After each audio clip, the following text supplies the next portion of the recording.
네, 첫 번째 시간입니다. 미래에셋증권 이진용 선임 매니저님 모시도록 하겠습니다. 안녕하세요. 안녕하세요. 예. 반갑습니다. 오늘은 출발할 때부터 비가 쏟아지더라고요. 어제 저희 이진용 선임 매니저님이 나오셨을 때는 좋았는데 장이야 어제 안 좋았습니다. 예, 역시 참. 하루를 더 못 가는 것 같아요. 예, 이게 참. 장마가 비만 내려야 되는데 시장까지 이게 흘러내리니까 그러니까요. 예, 마음에 비가 내리고 있습니다. 저희 미국 증시부터 한번 부탁드리겠습니다. 네, 예. 말씀하신 것처럼 어제 큰 폭의 하락폭으로 마감을 했습니다. 다우지수가 1.56% 하락한 3946포인트, S&P 500이 2% 하락한 3821포인트, 나스닥이 2.98% 거의 3% 하락했는데요. 11,181.54포인트로 마감을 했는데 시작은 나쁘지 않았습니다. 중국에서 코로나 규제를 완화하겠다 소식 들리면서 어떤 경기 부양에 대한 기대감으로 상승 출발은 했는데 그 후에 발표된 경제 지표들, 소비자 신뢰 지수하고 리치몬드 여는 제조업 지수가 부진하게 나오면서 투심이 악화됐고요. 역시나 기술주 중심으로 매물이 출회되면서 비교적 큰 폭의 하락으로 마감을 했고, 네. 뭐 어제 시장에서 보면 역시나 느껴지는 게 역시나 당장 여기서 바로 반등이 나올 만한 시장은 아니다. 만만치가 않다. 상승을 주장하는 분들과 하락을 주장하는 분들이 역시 이제 기싸움이 팽팽한 상황이고, 예. 결국 이거를 뒤집기 위해서는 뭔가 의미 있는 숫자가 나오지 않고서는 예. 이거를 빠르게 올리기는 현재 상황에서는 쉽지 않겠다는 생각이 드는 하루였습니다. 예, 그 지표가 사실 이제 빠질 만큼 빠졌다. 기업의 많은 기업들이 이제 저평가가 됐다. 여기에서 이제 경제 지표가 조금 긍정적으로 나와준다면 확 이제 활력이 붙을 것 같은데 그 숫자가 아직은 좀 안 나오고 있는 상황이에요. 예, 보시다시피 계속해서 우리들을 조금 헷갈리게 하는 지표들이 네. 계속 나오고 있어요. 좋게 나왔다가 안 좋게 나왔다. 결국은 단순히 그냥 주가가 저렴하다는 것만으로 올라가기에는 조금 힘이 드는 상황이거든요. 그렇다면은 결국은 말씀하신 것처럼 의미 있는 지표가 나와야 되는데 예. 조금은 더 시간을 갖고 기다려 봐야 될 것 같습니다. 알겠습니다.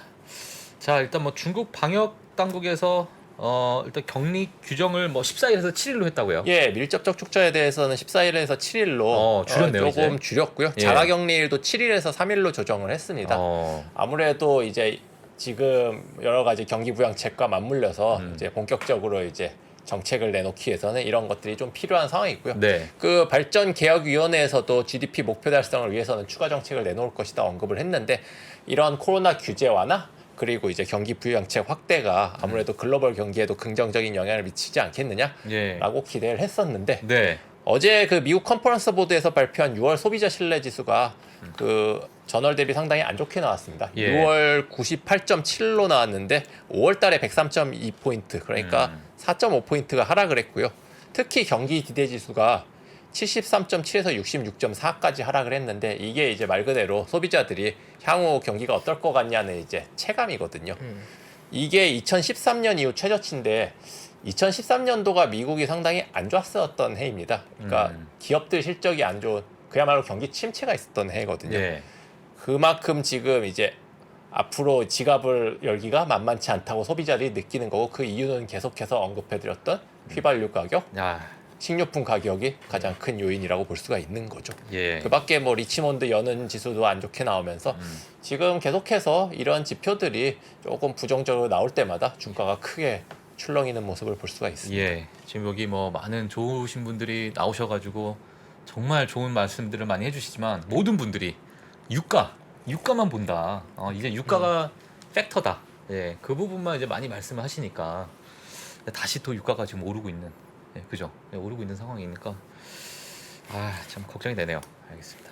자, 그다음에 이제 저희 중국차에 대해서 또 준비를 해주셨네요.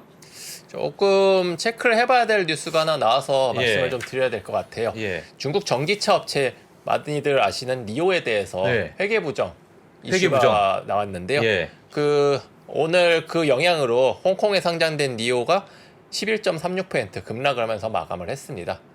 그 미국에 있는 그리즐리 리서치라는 예, 이제 공매도 전문 업체인데요. 여기서 이제 보고서를 냈습니다. 한마디로 이제 니오의 회계가 조작되었다.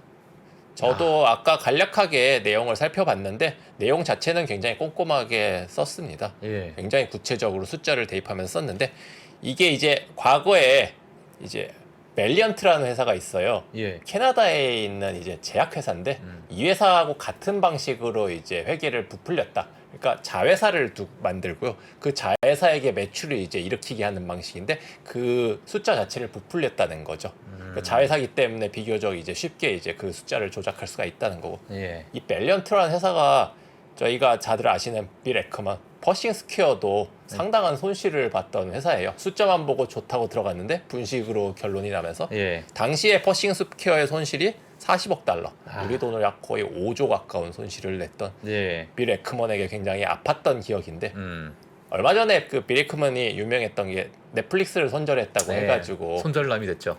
5천억 손절남. 5천억 정도인데 예. 그 10배거든요. 그러니까 그때 어떤 예. 얼마나 컸던 사건인지 아실 수가 있는데 지금 저희 글로벌 라이브를 보시는 분들 니오에도 투자하신 분들 꽤 있으실 것 같은데 그쵸. 왜냐면 전기차가 또 뭐 테슬라는 뭔가 좀 비싸 보이고 그러면 이제 뭐 싼 이제 전기차 그래도 따라가지 않겠냐 이렇게 생각하시는 분들이 뭐 니오 뭐는 뭐 리비안 뭐 루시드 이렇게 뭐 좀 보실 것 같은데 모르겠네요. 좀 참 이게 예 그래서 뭐 지금 어떻게 되는 건가요 앞으로? 이게 예. 그래가지고 말씀하신 것처럼 뭐 제2의 테슬라라는 수식어도 붙는 회사였고 예. 뭐 오늘 덕분에 뭐 샤오펑이라든지 다른 관련주들도 일제히 급락을 했는데 그 이 회사 조금 더 설명을 드리자면은 자회사가 우한 웨이닝 배터리라는 이제 배터리 회사를 만들어 가지고 거기에 이제 배터리를 납품하는 형식으로 공급액을 부풀렸다. 이 리서치 회사는 그렇게 주장을 하고 있는데요. 예. 사실은 니오의 이 회계 관련한 얘기가 처음은 아닙니다. 과거에도 주장이 제기됐었어요. 시트론이라는 회사인데 예. 이 시트론이라는 회사가 그 방금 말씀드렸던 밸리언트 그 제약회사에 대한 조작을 처음 제기했던 회사입니다.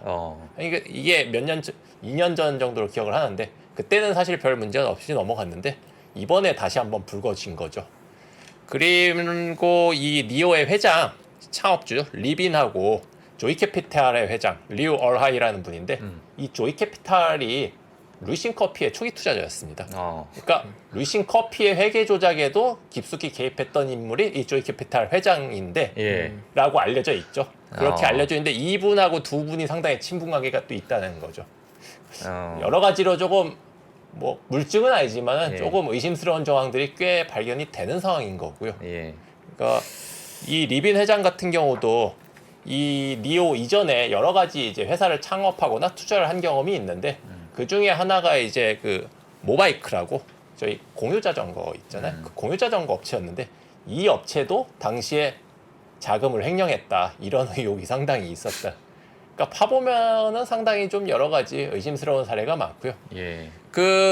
이 그리즐리 리서치 이 의혹을 제기한 회사에서는 결국은 이 니오가 따로 펀드를 조성해서 그것이 중국의 지방정부 그리고 몇몇 특수관계인들의 어떤 소위 말해 배를 채워주는 역할도 했다.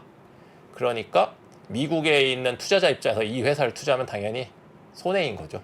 그러니까 이런 식으로 이제 의혹을 제기했는데 이 부분이 상당히 조금 문제가 되는 게 뭐냐면은 사실 여부는 뭐 더 파봐야 알겠지만은 이거 자체가 안 그래도 지금 어려운 미국에 상장한 ADR들에게 굉장히 악영향을 미칠 수가 있거든요. 이미 루싱 커피의 선례도 있고요. 안 그래도 지금 조금씩 살아나는 분위기인데 거기에 이제 찬물을 끼얹을 수 있다는 부분이 상당히 우려스럽고요.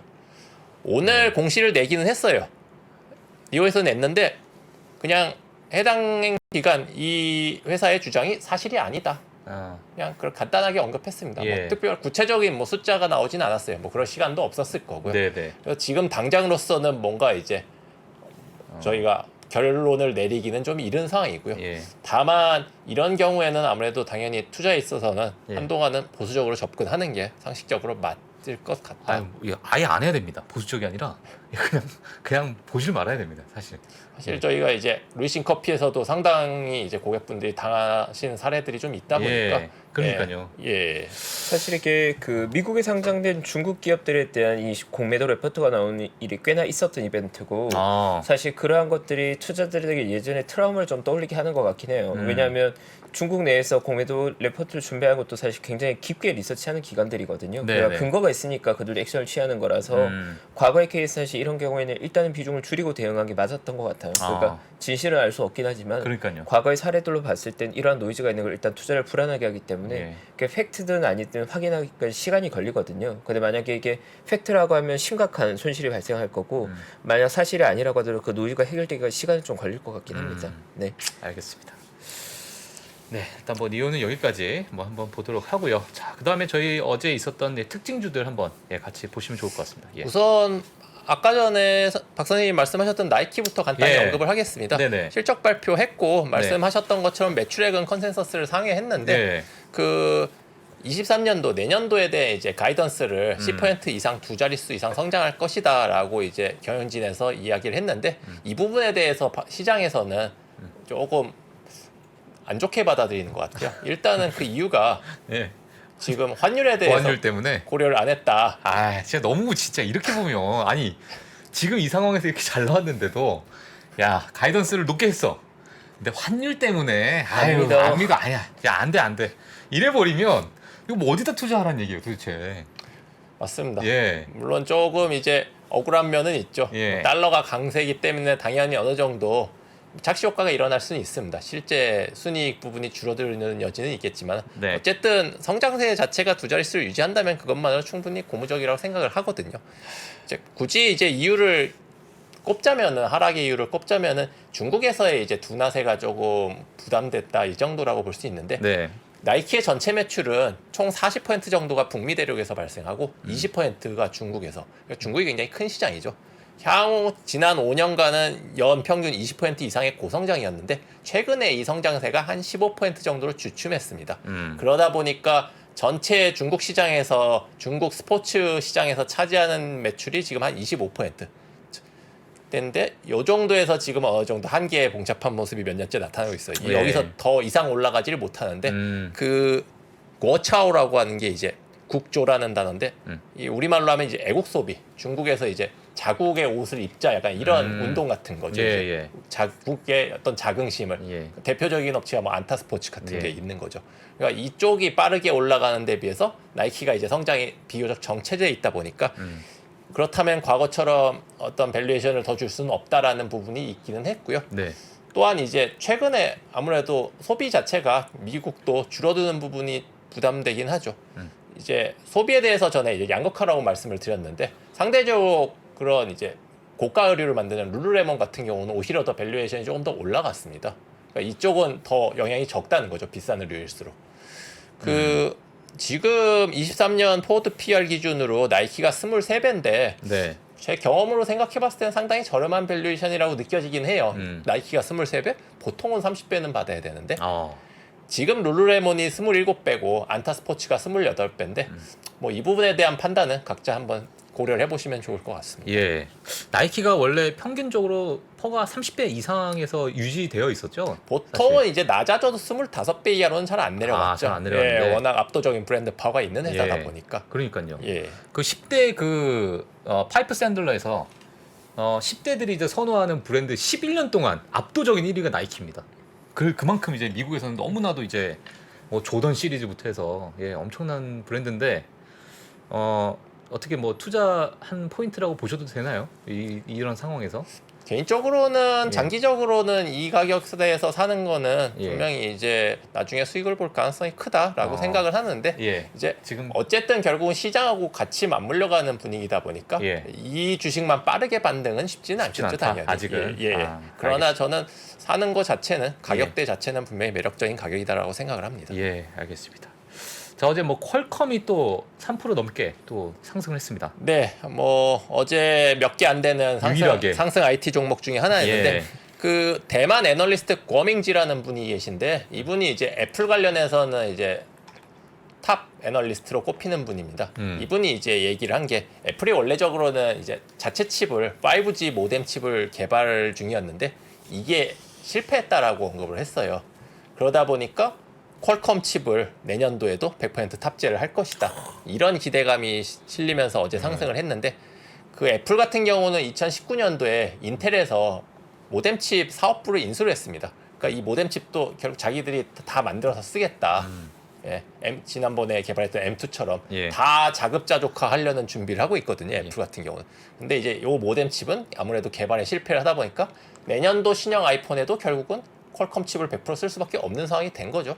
지금 컨센서스는 퀄컴의 칩을 한 20% 정도만 쓰지 않을까였는데 100% 쓴다고 하면 당연히 이제 가이던스가 상향될 여지가 있는 거죠. 네. 그걸 감안한다면 저는 3%가 너무 적게 상승한 거 아닌가라고도 생각이 되는데 사실 어제 3% 오른 거는 저는 사실 내심 30%라고 생각합니다.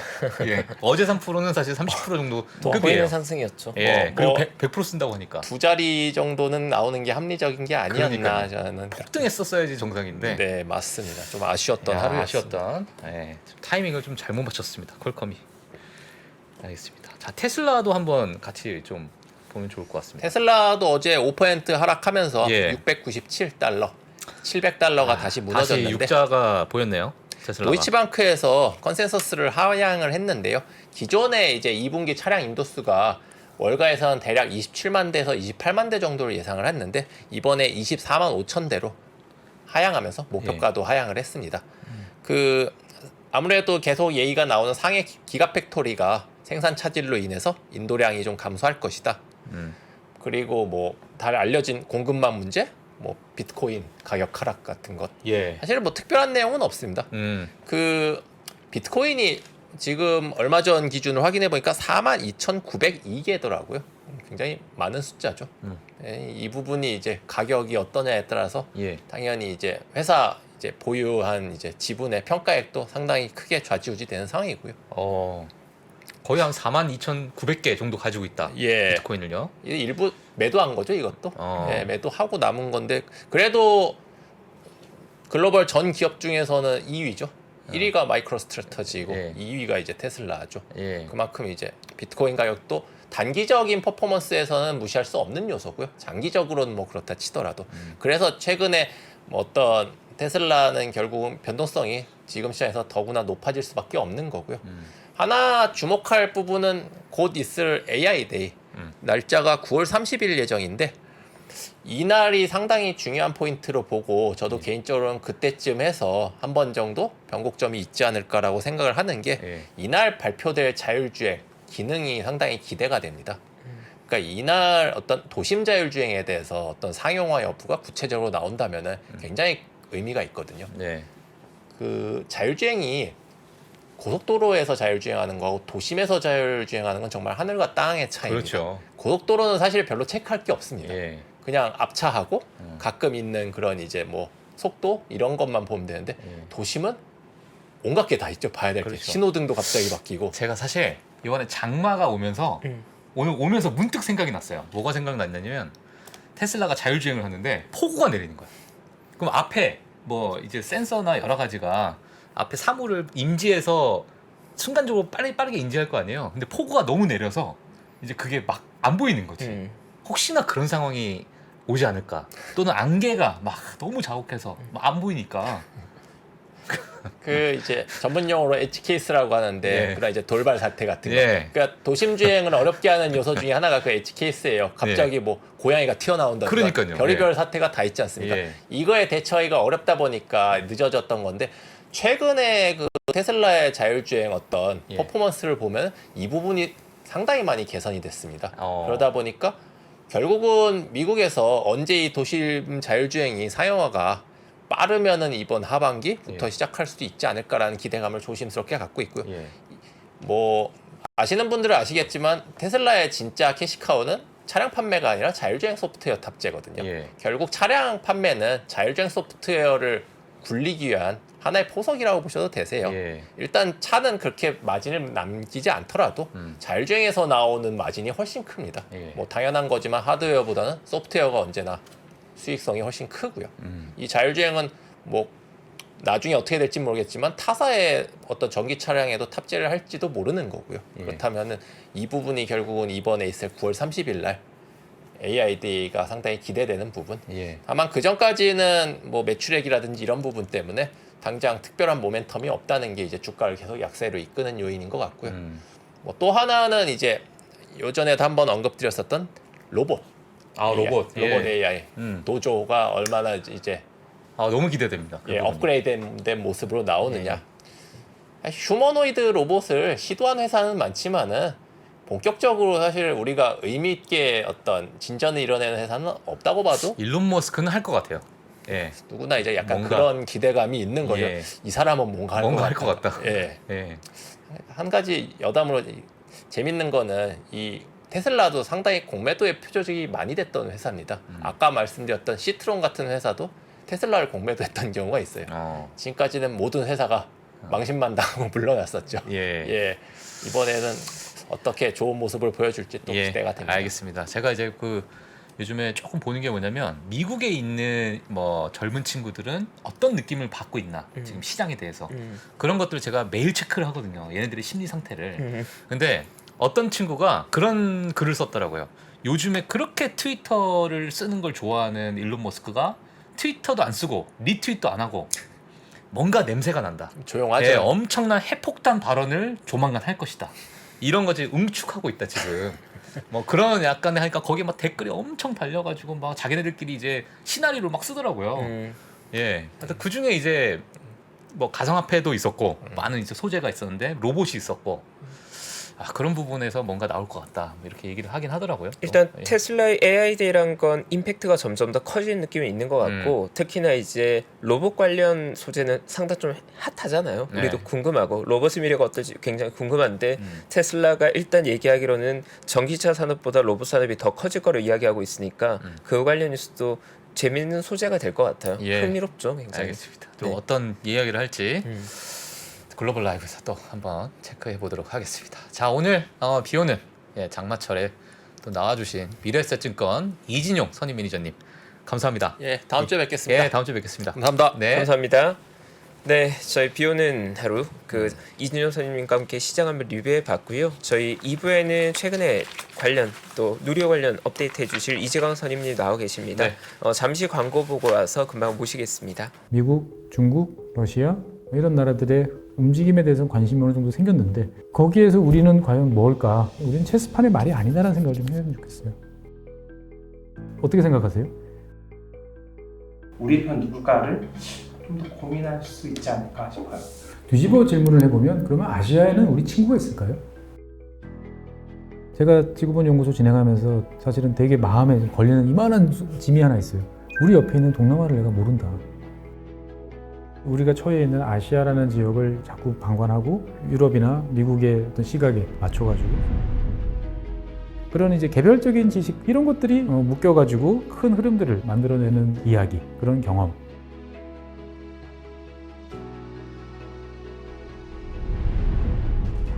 작고 잡다한 지식이라도 그것들을 절대 무시하지 말라. 나는 그건 되게 긍정적이고 그런 지식들을 연결해서 말 그대로 위즈덤이잖아요. 정말 현명해지고 뭔가 남들하고는 좀 차별화된 그러한 관점 그리고 그러한 비전